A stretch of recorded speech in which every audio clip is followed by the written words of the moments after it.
Hello students, সবাইকে স্বাগত জানাই আমাদের YouTube channel the way of success একাডেমিতে। আজকে আমি আলোচনা করব ইন্ডিয়ার জিডিপি গ্রোথ নিয়ে, যেটা রিসেন্টলি কিন্তু প্রকাশিত হয়েছে। ভারতের জিডিপি গ্রোথ কিন্তু 7.8% হয়েছে, যেটা কোয়ার্টার 1-এর 2025-26 অর্থবর্ষের জন্য একটা খুব সুন্দর গ্রোথ রেট।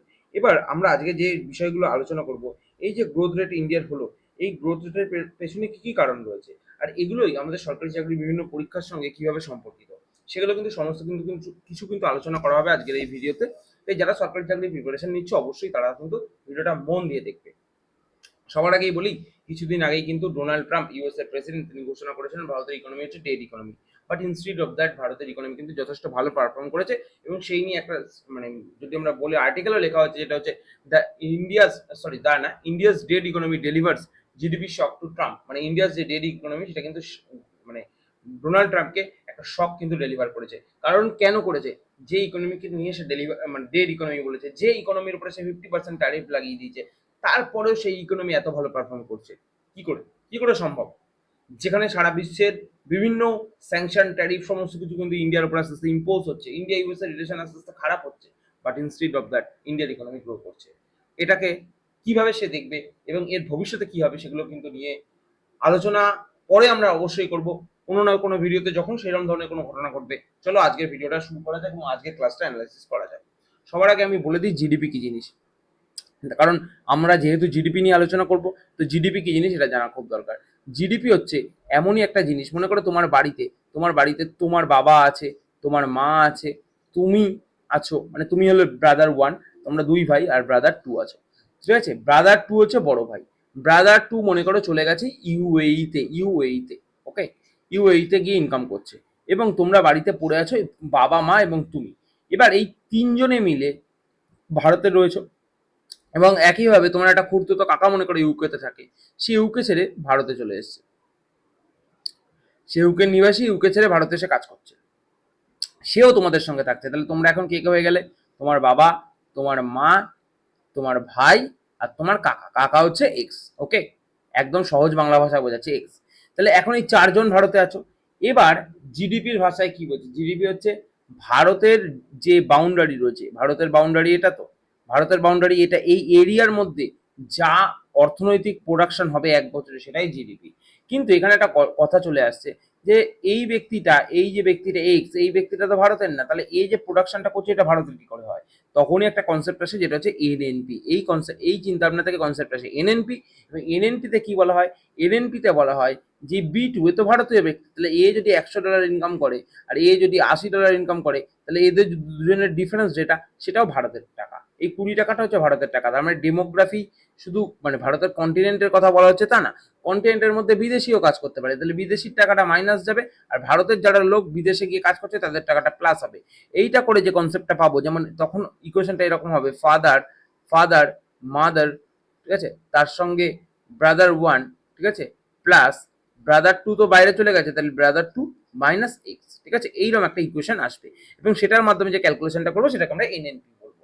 এবার আমি বলে দিচ্ছি রিয়েল জিডিপি আর নমিনাল জিডিপি বলতে কি। দেখো, নমিনাল জিডিপি বলতে এটাই বোঝানো হয় কোনো দেশে একটা জিডিপি বাড়ছে এবং সেটা কোনো বেস ইয়ার নেই, সেই ইয়ারের রেসপেক্ট। মনে করো 2025 সালে জিডিপি এত বেড়েছে, কিন্তু আলটিমেটলি তো জিডিপি ক্যালকুলেট হয় কোনো বেস ইয়ারের রেসপেক্টে। তাহলে বেস ইয়ারকে যখন ধরা হবে তখন সেটা রিয়েল জিডিপি হয়ে যাবে। কেন বেস ইয়ারকে ধরা হচ্ছে? বেস ইয়ারকে ধরা হচ্ছে ইনফ্লেশন ক্যালকুলেট করার জন্য, কারণ সারা পৃথিবীতে একটা ইনফ্লেশন থাকে, মুদ্রাস্ফীতি থাকে। সেই মুদ্রাস্ফীতি কত বাড়ছে, তাহলে আমরা যদি বেস ইয়ার ধরি তাহলে মুদ্রাস্ফীতি পাবো। তাহলে আমরা যদি সেম জিনিসটা বলি এফেক্ট এর কি কি পড়বে, যদি আমরা নমিনাল জিডিপির ক্ষেত্রে দেখি, ইনফ্লেশনের এফেক্ট থাকবেই না। রিয়েল জিডিপিতে ইনফ্লেশনের এফেক্ট থাকবে। নমিনাল জিডিপি অলওয়েজ হাইয়ার হবে, দেখতে হাইয়ার লাগবে, কিন্তু রিয়েল জিডিপি দেখতে কিন্তু লোয়ার লাগবে। ভ্যালু অফ জিডিপি মানে হলো, তো এবার ইউজেস আমরা বলতে পারি can be compared with various quarters. ঠিক আছে, মানে প্রত্যেক বছরের বিভিন্ন কোয়ার্টারের মধ্যে আমরা নমিনাল জিডিপি কম্পেয়ার করতে পারবো, কিন্তু রিয়েল জিডিপি কে 2 থেকে 3 বছরের যে ডেটা আছে, জিডিপির ডেটা, সেই ডেটার সঙ্গে কম্পেয়ার করতে হবে। তাহলে এগুলো কিন্তু নমিনাল আর রিয়েল জিডিপির পার্থক্য। অনেক সময় হতে পারে ইনফ্লেশনের জন্য নমিনাল জিডিপি বাড়ছে দেখা যেতে পারে, কিন্তু রিয়েল জিডিপি কমবে, কারণ রিয়েল জিডিপি যদি কমে, এটা মনে রাখবে সকল মার্কেটে কিন্তু ইনফ্লেশন মার্কেটে হাই হচ্ছে, ইনফ্লেশন মার্কেটে হাই হচ্ছে। এই জিনিসটা কিন্তু মনে রাখতে হবে, তাহলেই রিয়েল জিডিপি কমবে। এবার ভারতের গ্রোথ রেট যেটা দেখা যাচ্ছে সেটা হচ্ছে 7.8%, দ্যাট ইজ ইমপ্রেসিভ। কোয়ার্টার 1 এর গ্রোথ রেট, যদিও কোয়ার্টার 1 এর গ্রোথ রেট অলওয়েজ ভালো হয়, ঠিক আছে, কিন্তু এর পরের গ্রোথ রেটগুলো কেমন হয় সেগুলো দেখার।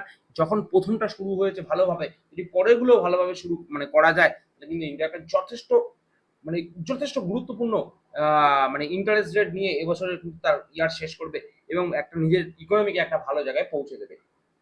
এবার আমরা যদি পূর্ববর্তী বছরে যাই, তাহলে আমরা যদি চার্টটা দেখি, ঠিক এরকমই একটা চার্ট দেখা যায় পূর্ববর্তী বছরে, যেখানে 3.9%, তারপরে -5.8%, এরকম ভাবে কিন্তু ইন্ডিয়ার জিডিপি মানে চলেছিল এবং লাস্ট 24-25-এ 6.4% ইন্ডিয়ার জিডিপি গ্রোথ করেছিল। এবং সারা বিশ্বের যদি প্রেডিকশন করা হয়, এবছরে যে প্রেডিকশন রয়েছে, সব থেকে হাইয়েস্ট গ্রোথ রেট করবে সাউথ সুদান। কেন সাউথ সুদান বলা হচ্ছে? কারণ তাদের জিডিপির সাইজ খুব ছোট। যে ইকোনমির সাইজ ছোট, তার গ্রোথ রেট অবভিয়াসলি বেশি হবে। বেসিক অঙ্ক তোমরা নিশ্চয়ই সবাই জানো। এবার যদি বলি ইন্ডিয়ার ইকোনমিতে এবছর কোন সেক্টরে কতটা কন্ট্রিবিউশন, এগ্রিকালচারাল সেক্টরের কন্ট্রিবিউশন কিন্তু এবছর অনেক মানে এই কোয়ার্টারে অনেকটা কমে গেছে। এগ্রিকালচার সেক্টর কমে গেছে, সেকেন্ডারি সেক্টর বেড়ে গেছে এবং টার্সিয়ারি সেক্টরও বেড়ে গেছে। তার মানে এই দুটো জায়গায় কিন্তু জব ক্রিয়েট হয়েছে।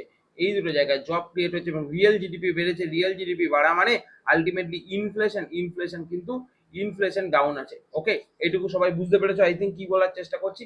এবং গভর্নমেন্টের এই যে মানে জিডিপির যে উন্নতি, এর পেছনে কে কাজ করছে? দেখো, এর আগে জিডিপির ফর্মুলাটা বুঝতে হবে। জিডিপির ফর্মুলা হচ্ছে C plus I plus G plus X minus M, যার মানে হচ্ছে কনজামশন, ইনভেস্টমেন্ট, গভর্নমেন্ট এক্সপেন্ডিচার আর এক্সপোর্ট মাইনাস ইম্পোর্ট। যেখানে কনজামশন মানে আমাদের যে ডিমান্ড, সেটা কিন্তু বেড়েছে এবং গভর্নমেন্ট এক্সপেন্ডিচার সেটাও বেড়েছে। কত পার্সেন্ট? 52%, নিয়ারলি ডবলড হয়ে গেছে কিন্তু সরকারের খরচ।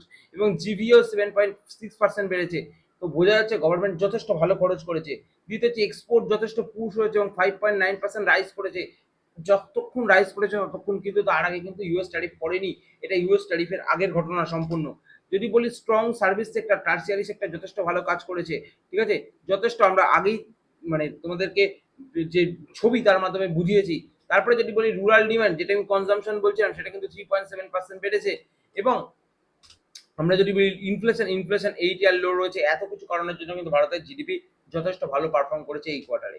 এবার চ্যালেঞ্জেস কি কি আছে? ইকোনমিক গ্রোথ তো হয়েছে সমস্ত কিছু, কিন্তু ইকোনমিক যারা বড় বড় ইকোনমিস্ট রয়েছে, তারা মানে ভারতকে বলছে যে strong growth may not last. কারণ স্ট্রং গ্রোথটা কেন লাস্ট করবে না? কারণ ইউএস ট্যারিফ 50% দেওয়া হয়েছে। ইউএস ট্যারিফ 50% যদি দেওয়া হয়, তারা প্রেডিকশন করছে ভারতের জিডিপির যে গ্রোথ রয়েছে, সেটা কিন্তু মানে জিডিপি গ্রোথ বাই 1% পয়েন্ট। ঠিক আছে, এটা লোয়ার হতে পারে। ভারতের যেভাবে গ্রোথ টার্গেট করা হচ্ছে, সেই গ্রোথটা কিন্তু নাও আসতে পারে।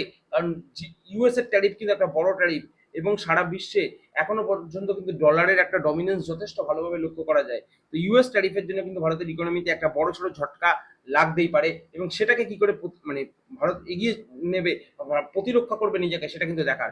লোয়ার ইনফ্লেশন মানে কি? লোয়ার ইনফ্লেশন মানে নমিনাল জিডিপি কম আছে। নমিনাল জিডিপি মানে অলসো মিনস নমিনাল মে গ্রো অনলি 8%। ঠিক আছে, মানে এটাই বোঝানোর চেষ্টা করছে যে ইনফ্লেশন কম মানে কি? আলটিমেটলি মানুষের হাতে টাকা কম। মানুষের হাতে যদি টাকা কম হয়, তার মানে কি হচ্ছে? তার মানে আলটিমেটলি তার কনজামশন পাওয়ার যেটা, সেটা কিন্তু কমে যাচ্ছে। এবং কনজামশন পাওয়ার যদি কমে, তাহলে জিএসটি কমবে এবং জিএসটি কমলে আলটিমেটলি জিডিপি কমবে। বোঝা গেল কিভাবে কি রিলেশন হলো? এই ঘটনাগুলো কিন্তু সবই ঘটবে। এবার ফিউচার আউটলুকে দেখা হচ্ছে যে কোয়ার্টার ওয়ানের প্রেডিকশন রাখা হয়েছিল 6.5%, যেটা হয়েছে কিন্তু 7.8%। এর পরের কোয়ার্টারগুলোতে রাখা হয়েছে 6.7, 6.6, 6.3। এবার দেখা যাক ফিউচারে যে টোটাল কিভাবে গ্রোথ হয়। এবং ইন্ডিয়া প্রজেক্ট করছে কিন্তু মানে মানে এভারেজ এবছর 6.5%, মানে টোটাল ফিনান্সিয়াল ইয়ারে 6.5% গ্রোথ কিন্তু ইন্ডিয়া এবছর প্রেডিক্ট করছে। তো টোটাল যে এবছর মানে এই টপিকটা ছিল কোয়ার্টার ওয়ান জিডিপি, তার যা যা ডাইমেনশন হয় সেগুলো কিন্তু কভার করার চেষ্টা করলাম। এর ছাড়াও আরো অনেক কিছু রয়েছে, আমি বলবো না এটা সম্পূর্ণ। এছাড়াও আরো অনেক কিছু রয়েছে, সেগুলো তো সাধারণত একটা ভিডিওতে শেষ করা যায় না। যদি ভিডিওটা ভালো লাগে অবশ্যই লাইক শেয়ার করো। এবং সম্পূর্ণ কিন্তু এই ভিডিও ডেডিকেটেড হবে ডাব্লিউবিসিএস এবং সিজিএল অ্যাসপিরেন্ট, সিএইচএসএল অ্যাসপিরেন্ট এবং এমটিএস অ্যাসপিরেন্টদের জন্য। যারা সরকারি চাকরির প্রস্তুতি নিচ্ছ, তাদের জন্য কিন্তু এই ধরনের ভিডিওগুলো খুব দরকার হয়ে পড়ে, গ্রহণ উপযোগী হয়ে ওঠে। যদি তোমাদের কিন্তু এই ভিডিও ভালো লাগে, চ্যানেলটা কিন্তু সাবস্ক্রাইব করে রেখো। আর যদি আরো ভালো লাগে, মনে হয় যে চ্যানেলটাকে একটু সাপোর্ট করবো, তাহলে অবশ্যই কিচ্ছু করতে হবে না, তোমার কোনো বন্ধু বান্ধবের মধ্যে চ্যানেলের লিঙ্কটা শেয়ার করে দিও, এই ভিডিওর লিঙ্কটা শেয়ার করে দিও। তাতে কিন্তু চ্যানেলটা তোমার অনেক বন্ধু বান্ধবের মাধ্যমে পৌঁছে যাবে সারা পশ্চিমবঙ্গবাসীর কাছে। চলো, আজ এই অবধি এই ভিডিওটা শেষ করছি। পরের দিন আবার কোনো না কোনো ভিডিও নিয়ে তোমাদের সঙ্গে আবার দেখা হবে।